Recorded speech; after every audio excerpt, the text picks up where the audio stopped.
Cthulhu Explained, the sleeping god that haunts our modern mythology. In our journey through the myths of old, we have spoken of gods who walk among men, who wage wars in the heavens, and whose passions shape the very world we inhabit. But today we turn our gaze from the distant, fire-lit past to a different kind of mythology. A modern mythology, one born not of ancient campfires and oral traditions, but of the existential anxieties of a new and frightening age. We are to speak of a being whose very name is a challenge to the human tongue, a sound not meant for our vocal cords, a creature of impossible geometry, of cosmic, indifferent horror, who sleeps and dreams in a sunken, corpse city of alien stone at the bottom of the vast Pacific Ocean. A being whose eventual awakening does not signal a great, glorious battle between good and evil, but a simple, indifferent, and absolute end to human consciousness as we know it. He is the great high priest of a pantheon of mindless, chaotic gods who ruled the universe long before our own fleeting existence. He is the sleeping god. He is Cthulhu. Today, we delve into the strange, non-Euclidean lore of the Cthulhu mythos, a mythology crafted by the master of modern horror, H.P. Lovecraft, and expanded upon by a legion of writers who followed in his footsteps. We will explore the story of a being who is not a god to be worshipped, but a terrible cosmic fact to be feared. This is not a tale of heroes or villains. It is a tale of the profound, terrifying indifference of the cosmos and of humanity's fragile, insignificant, and ultimately temporary place within it. Welcome to Mythos Unveiled. Today we seek to explain Cthulhu, not as a monster from a story, but as the great, sleeping god that haunts the collective, anxious dreams of our modern world. To truly understand the nature of Cthulhu, we must first embark on a difficult and unsettling journey.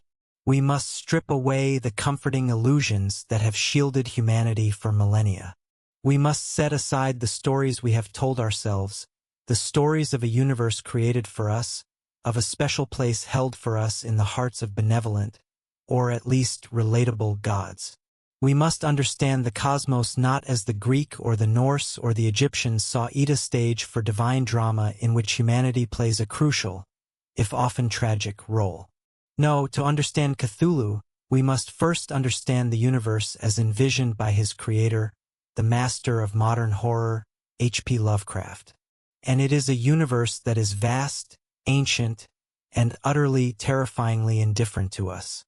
In this cosmos, humanity is not a special creation, not the favored children of a loving, paternal God who shaped us in his own image. We are an accident, a fleeting, insignificant, and temporary speck of dust on a forgotten corner of an unremarkable galaxy. Our science, our religions, our philosophies, our very understanding of reality and the laws that govern it are not noble pursuits of truth. They are nothing more than the comforting, self-aggrandizing delusions of an ant, trying to comprehend the complex architecture of a skyscraper. The true, underlying nature of reality is a thing of such mind-shattering, chaotic, and formless horror that to even glimpse it for a fraction of a second is to be driven instantly and irrevocably insane. And in the dark, cold, silent, and unimaginable spaces between the stars, in other dimensions that press against our own like ghostly films, and in the sleeping, forgotten depths of our own world, beings exist. They are not gods in the way we understand them. They are not good or evil. Such simplistic, human-centric moral concepts are as meaningless to them as our concept of color would be to a creature born in a lightless abyss. They are simply vast, ancient, and powerful forces of nature, as indifferent to our existence as a hurricane is to the houses it destroys, or a star is to the insignificant planets that happen to orbit it. These are the great old ones and the outer gods. At the very center of this swirling cosmic chaos is Azathoth, the blind, idiot god. He is a churning, nuclear chaos who slumbers at the center of the universe, lulled by the thin, monotonous, and maddening piping of demonic flutes played by lesser servitor gods. His dreams are our reality, and his awakening, should the music ever stop, would mean the instant, thoughtless, and absolute end of all things. There is Yog-Sothoth, who is the gate and the key, a being who exists across all of space and time at once, a conglomerate of iridescent, shifting globes. He knows all and sees all, and to gain his favor is to risk having your mind shattered by the sheer, overwhelming weight of his knowledge. There is Nyarlathotep, the crawling chaos, the soul and messenger of the outer gods, a being who, unlike the others, takes a keen and malicious interest in humanity, often walking among us in the guise of a man, sowing discord and madness for his own amusement. And among this pantheon of cosmic horrors, there is Cthulhu. Cthulhu is not one of the ultimate, universe-spanning outer gods. He is, in a sense, a lesser being, though to call him lesser is a dangerously relative term that offers no comfort. He is a high priest. He is one of the great old ones, a powerful alien entity who, in the dark prehistory of our planet, in an age so ancient that our own history is but a single tick of the cosmic clock, descended from the distant green twin-star system of Zoth. He and his star spawn, beings of similar, though lesser, form, were not conquerors in the traditional sense. They did not wage war for territory or resources. They arrived on a young, primordial Earth, a world that was not yet our own, a world of steaming jungles, vast, empty oceans, and strange, pre-human life forms. And they simply took it. They built a city, a great, cyclopean and utterly alien city of green, slimy, and non-terrestrial stone. A city of impossible, non-Euclidean geometry. A city named Relaya. For an age, they ruled the planet. But their time, like the time of the dinosaurs that would follow them, came to an end. Some stories, whispered in the hidden cults, say there was a great war with another pre-existing alien race, the Elder Things, who had colonized the Earth even earlier. Others say that the stars simply shifted, the cosmic alignments that allowed them to exist in our dimension changed, and the very vibrations of the universe no longer favored their physical presence. Whatever the cause, a great cataclysm occurred. Their great city of Relaya, a place of maddening, impossible angles and alien architecture, sank beneath the waves of the Pacific Ocean, taking its inhabitants with it. But Cthulhu did not die. He could not die, for as the famous, forbidden text, the Necronomicon, written by the mad Arab Abdul al-Hazard, states, "That is not dead which can eternal lie, and with strange aeons even death may die." He and his starspawn were sealed within the sunken city of Relaya, trapped not in a state of death, but in a deep, death-like slumber, a form of cosmic hibernation. And there he lies now, at the bottom of the ocean, in his great, slime-covered stone house, waiting.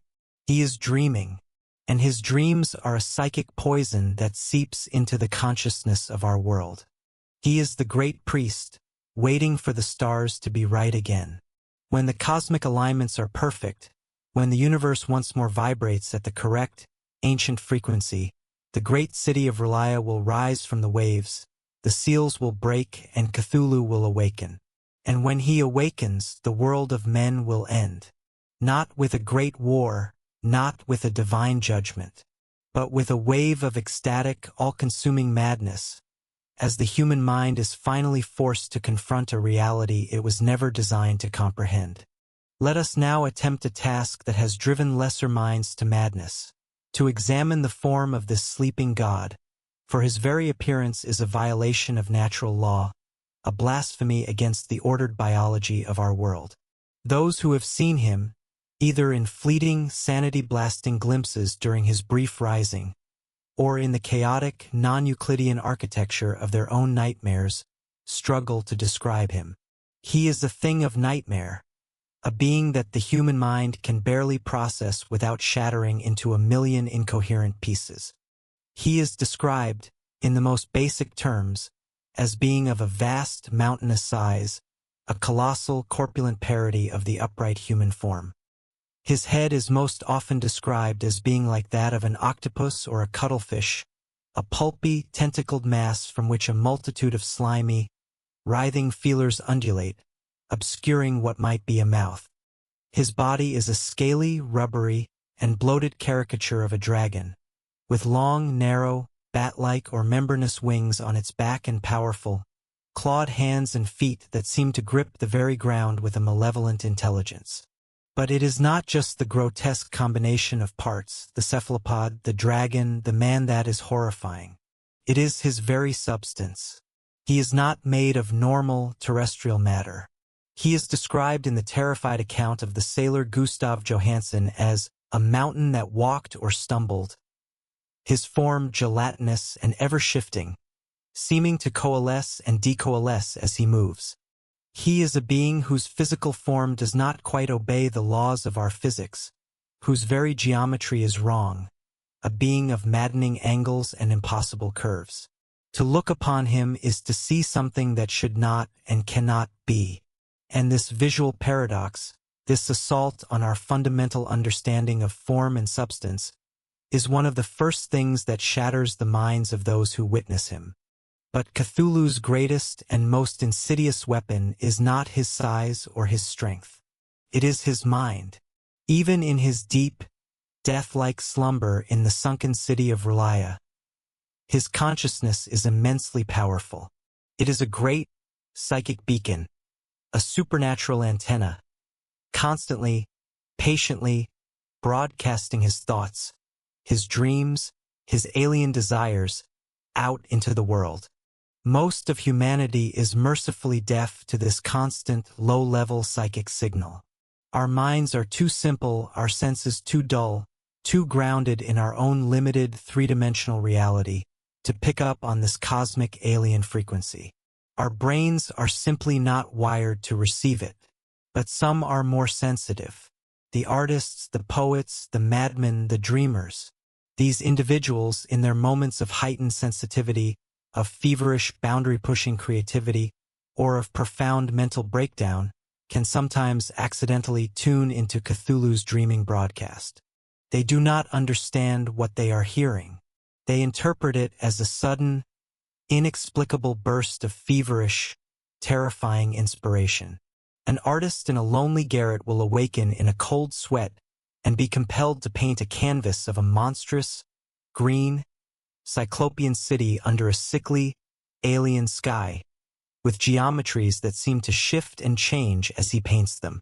A poet will write verses in a language they do not know, a language of guttural, alien sounds, verses that speak of black stars and screaming, silent voids.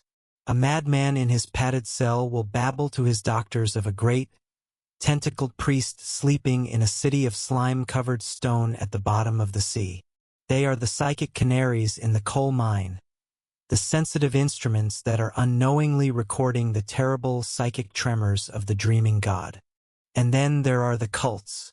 Across the globe, in the most remote and forgotten corners of the world, in the dark, fetid bayous of Louisiana, in the sun-blasted, empty deserts of Arabia, in the frozen, ice-bound wastes of Greenland, small, degenerate, and ancient cults have kept the old legends alive.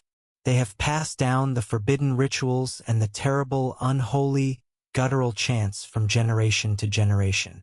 They do not worship Cthulhu out of love or a hope for salvation.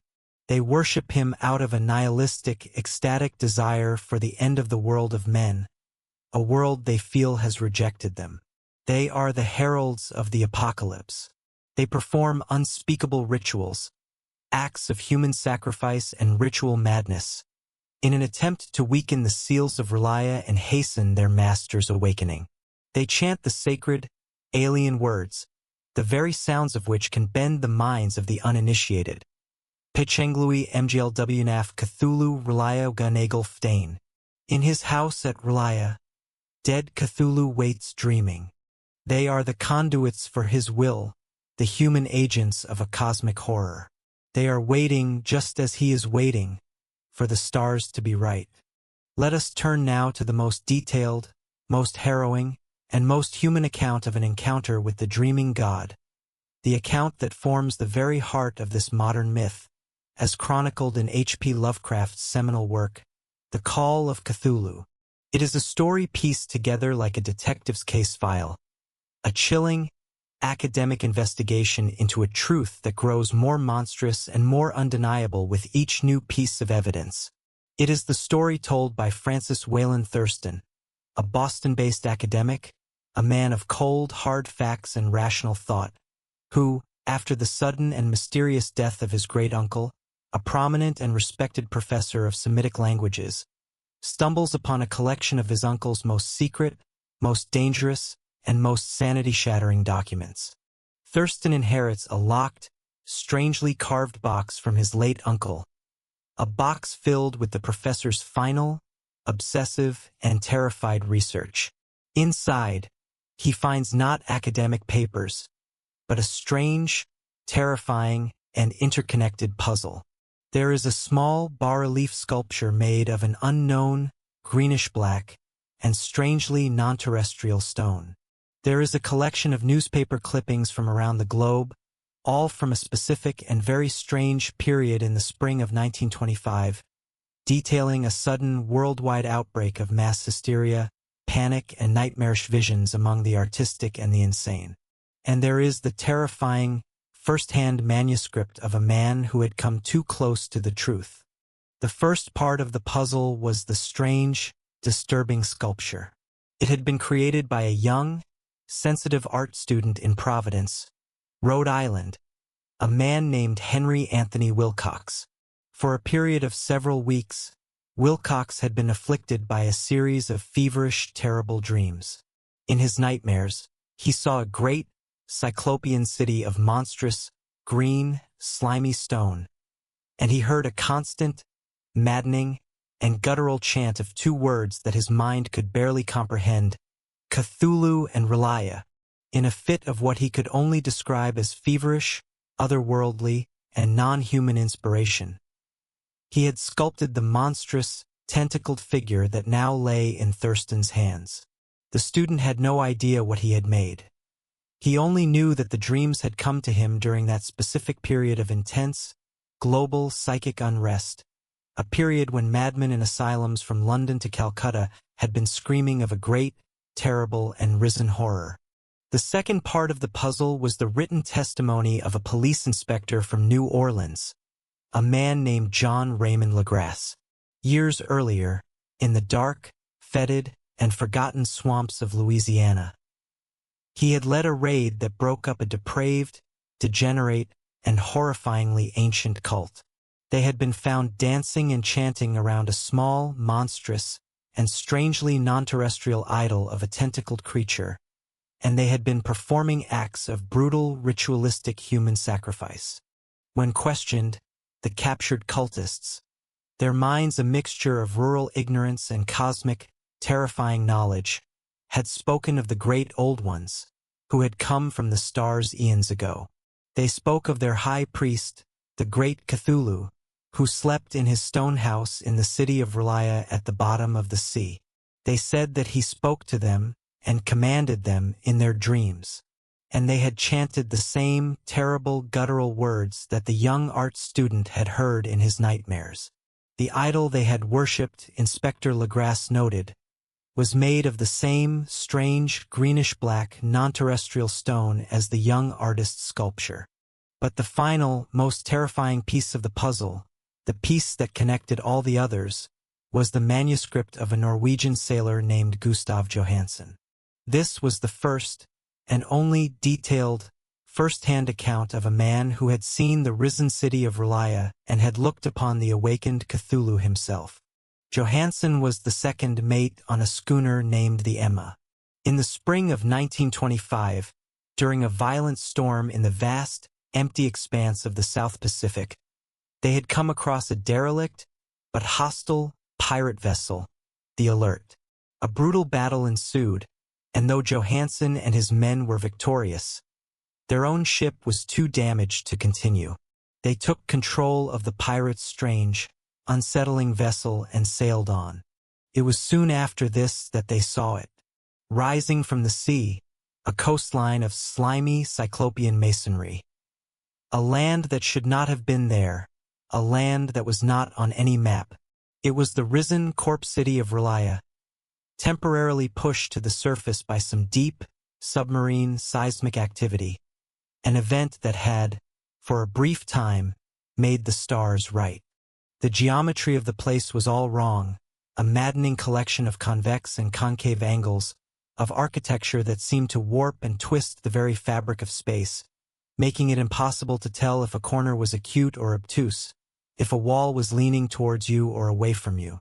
Driven by a terrible, fatal curiosity, a handful of the sailors, including Johansen, ventured onto this nightmare shore.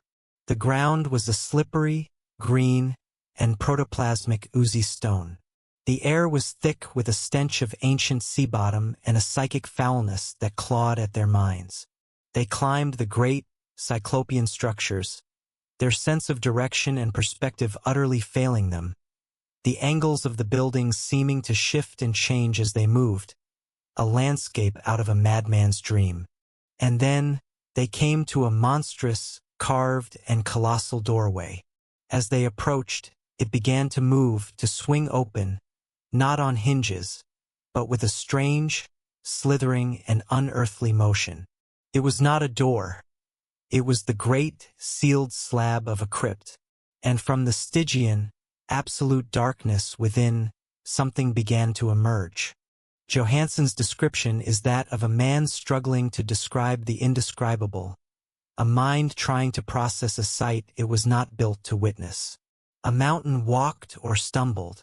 It was the great Cthulhu, stirred from his eons-long slumber by the shifting of the earth and the proximity of conscious human minds. He was vast, pulpy, and utterly terrifyingly alien. The sight of him, the sheer, mind-shattering wrongness of his form and his presence, instantly broke the minds of the sailors. One died of pure fright on the spot. Another went into a fit of insane, uncontrollable laughter and was quickly captured and devoured. The others were paralyzed with a terror so absolute it was a form of religious, self-annihilating awe. Cthulhu lumbered forward, his great, clawed hands snatching up the terrified men, his tentacled face writhing and pulsing. Johansen and one other sailor managed to scramble back to the ship, the only survivors of the ill-fated shore party. They looked back and saw the great, mountainous being sliding and lumbering its way into the sea, towards their vessel. In a final, desperate act of either supreme courage or abject madness, Johansen, the simple Norwegian sailor, decided to fight back. He turned the ship around and put its engines to full steam, aiming directly at the head of the great, monstrous, and gelatinous god. He was going to ram Cthulhu. The ship struck the creature's head with a great, sickening impact. But it was not like hitting flesh and bone. It was, Johansen wrote, like bursting an iridescent bubble. The head of the great Cthulhu exploded in a cloud of stinking greenish and otherworldly vapor and ichor. The creature's form seemed to collapse and decoalesce, its substance scattering like smoke. But it was not dead. Before their horrified eyes, the vaporous, scattered essence of the god began to reform.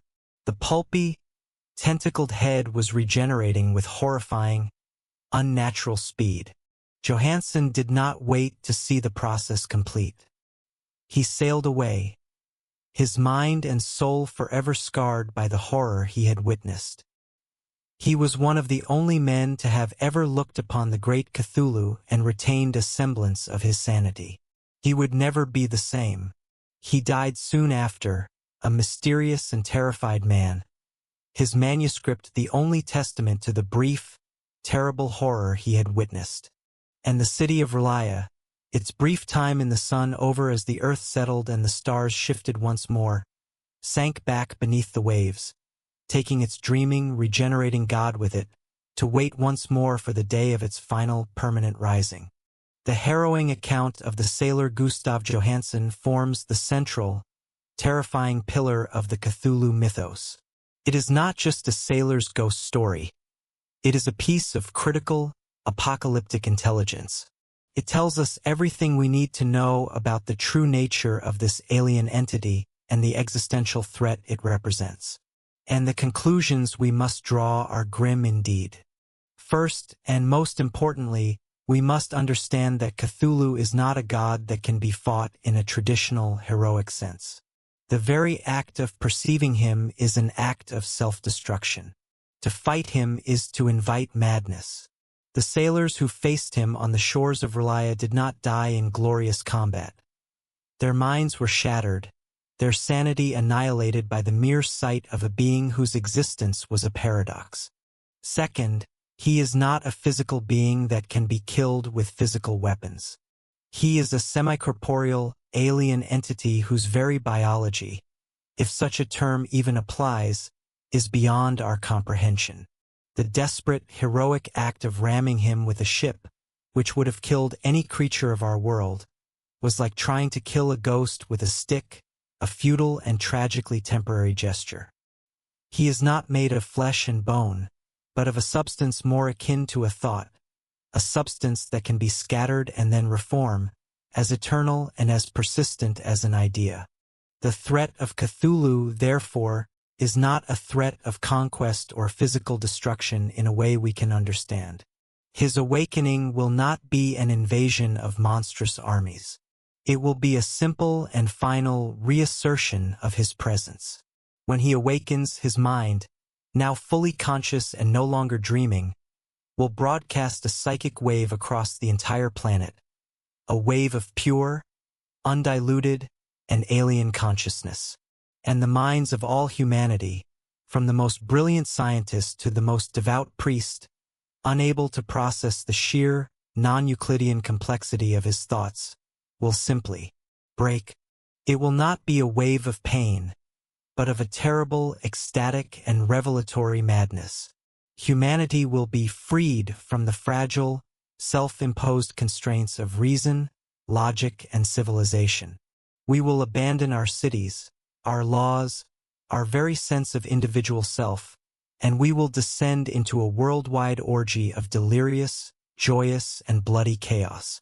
We will become like the cultists, dancing and chanting and killing in his honor, not because he commands it, but because our minds will have been opened to a truth they cannot handle, and we will have no other choice but to embrace the ensuing rapturous madness.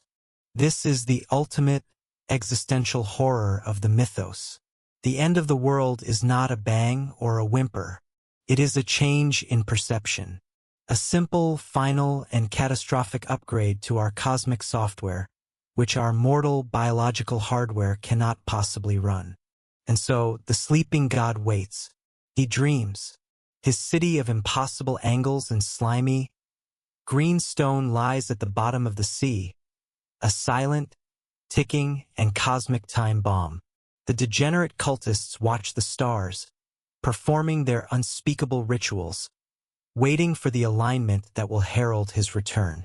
And the sensitive souls of our world, the artists, the poets, and the madmen, continue to be his unwitting prophets, their nightmares the faint, static-filled, and terrifying transmissions from his dreaming, alien mind.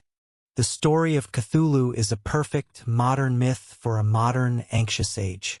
An age of scientific discovery that has shown us the vast, cold, and impersonal nature of the universe.